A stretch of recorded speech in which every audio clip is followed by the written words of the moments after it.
Hello and welcome to the Lloiden Garza podcast. I'm your host, Lloiden Garza. Thank you for tuning in to our third episode.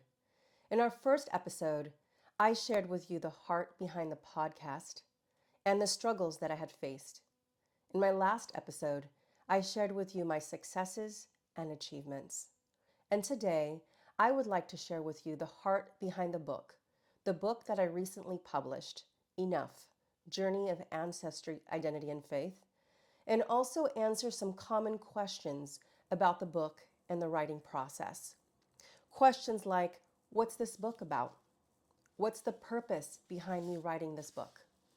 What's the meaning behind the title, if there is one?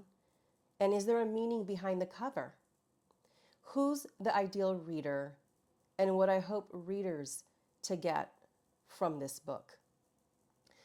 It's an incredible feeling to see what was born in my heart manifest in my hand, truly a manifestation by divine design.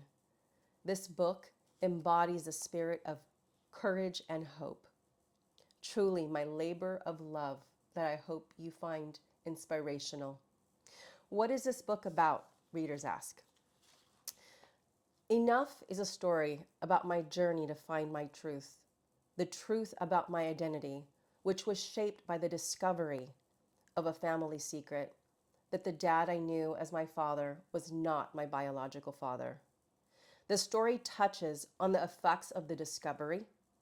It sheds light on a complex mother and daughter relationship and explores the inner struggles that shapes one's sense of self.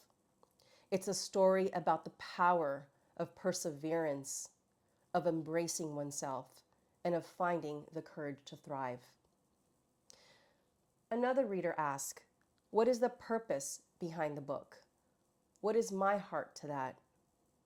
My heart behind the book is to honor the past, to honor the present, and to honor the future. And what that means to me is to honor the past, is to honor those that came before me, that made this road, this path, this journey possible, that my successes were possible, to give them the gift of gratitude. And to honor the present is to honor myself, to be able to look in the mirror, to rise up and say, I'm important too. And to give the gift of hope to those on their path to find their truth, their path to find themselves, to give them the hope, the gift of hope. And as a gift for the future, to the honor to the future, is to be able to give the gift of history to my children, to my grandchildren, and to my descendants. And also to give the gift of hope to those that come after me. I want that to be to honor the past, to honor the present, and to honor the future. That is the heart behind my purpose. Another reader asked, is there a meaning behind the title? The title itself, Enough, represents the different seasons of my life. My girlhood, when I felt I didn't matter, when I didn't feel important, when I felt I wasn't never good enough. To my young adulthood, when I was tired of being mistreated, I was tired of feeling miserable, and I was just tired of the cycle of chaos, and I just didn't want to live that way anymore. I just had enough.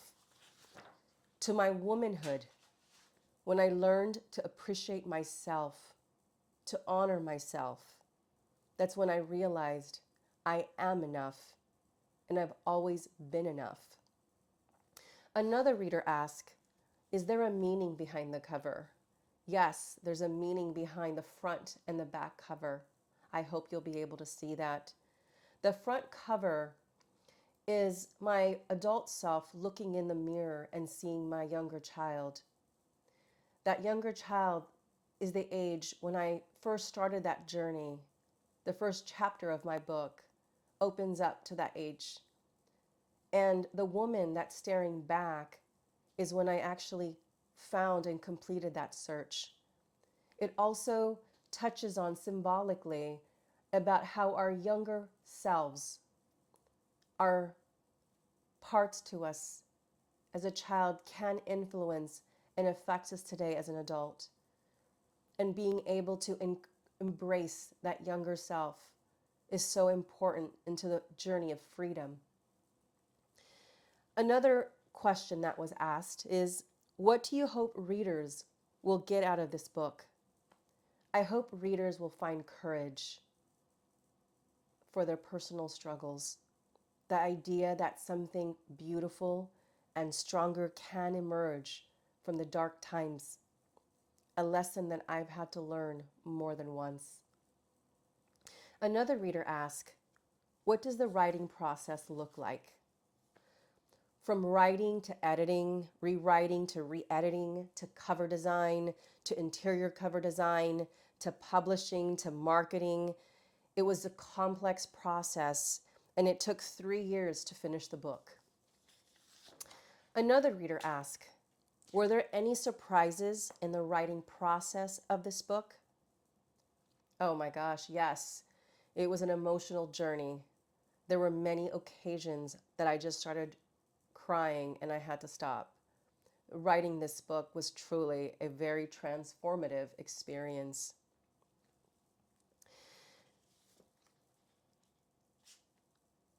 Who are the ideal readers for this book? The first would be someone like me, who discovered a secret about their identity. The second type of reader would be someone on their path to self-discovery. And the third would be those that are part of that circle, the circle of family and friends that want to understand, that want to support their loved ones better in this process that they're going through. And also for those that enjoy reading true inspirational stories of ordinary people defying odds. Those are the ideal readers for this book. One of the things I also wanted to do was just read a few pages of the first chapter with you, to you. I wanted to be able just to kind of give you an insight to what to expect in the book. The first chapter is called Chapter 1. The title is Hush, Hush. Do you know who your father is? My cousin Sally's question blew up my world like the fireworks my family had come to the beach to see. It was the 4th of July, 1991, and I would be turning 13 in a few months. I quickly answered her puzzling question. Ed, of course. Why do you ask? A chilly wind blew across my shoulders. The white sand, seagulls, and barking seals of Seaside Beach seemed to fade away. My family had driven down the iconic Highway 1 from our San Jose home to spend the holiday with my aunt. We'd already polished off the traditional Filipino meal, or merienda, as Aunt Pearl called it in our native Tagalog dialect. My maternal family is from the province of Bataan in the Philippines, and my mother immigrated to the United States in 1983. Sally's soft voice pulled me back to the moment. I heard my mom talking about you. The serious look on her face made me even more uneasy. I heard Ed is not your dad. Huh? What did you say? I was completely stunned by her words. Maybe I'd heard her wrong, I decided. Then she said it again, slowly. I heard Ed is not your dad. Why do you think you have 2 different last names? She was right. My name tag at church read Lloiden. That's the name I had always used at church and in the Philippines. It was the only last name I'd had up until our move to California. It was only after I started school in San Jose that I was given a new last name and referred to as Lloiden Gaza. Sally went on, I heard that your real dad is not Ed. I heard that your real dad is Jack Gaza. Then she looked at me straight in the eye and made me promise not to say anything. She said she did not want to get into trouble for telling me.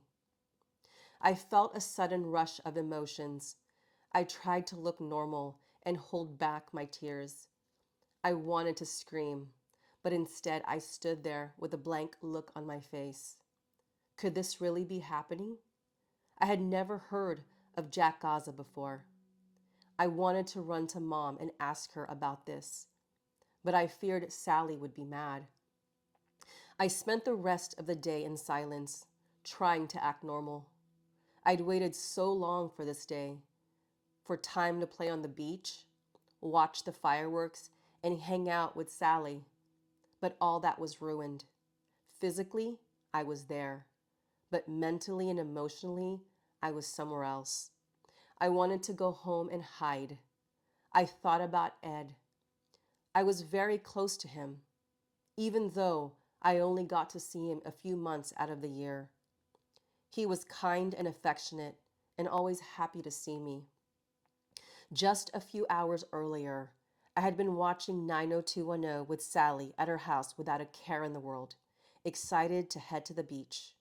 Now, I replayed Sally's words over and over in my head in disbelief. Had Mom lied to me? Had Sally? Had she wanted to hurt me? And if so, why? What had I done to her? Then my thoughts drifted into another direction. How would I ask Mom? How could I bring this up without saying Sally told me? Should I wait until everyone in the room? Ask Mom alone? And what if it was true? Then what? What if it was a lie? I would get into trouble for bringing it up. What if I asked and they punished Sally for telling me and she hates me? Many thoughts and faces of fear met me that night, but I had to wait, and so I did. I want to stop there as just so that I can give you an idea of how the book begins. I also want to share with you that I encourage you to read my book, and I hope my book is a source of hope and inspiration. My hope is that my story could be a source of strength and inspiration to you, to your daughters, to your granddaughters, to your family and friends. I hope that this opens the door to reflection and a better understanding of yourself. And for those that have not gone and not been able to identify with this type of situation and trauma, this gives you a glimpse to the struggles for those people like me that had to be and are on that journey. Our wounds are ingredients for our growth, and our scars are the evidence of healing. Dear listener, my message that I continue to echo: you are deserving of love. You matter and are important too.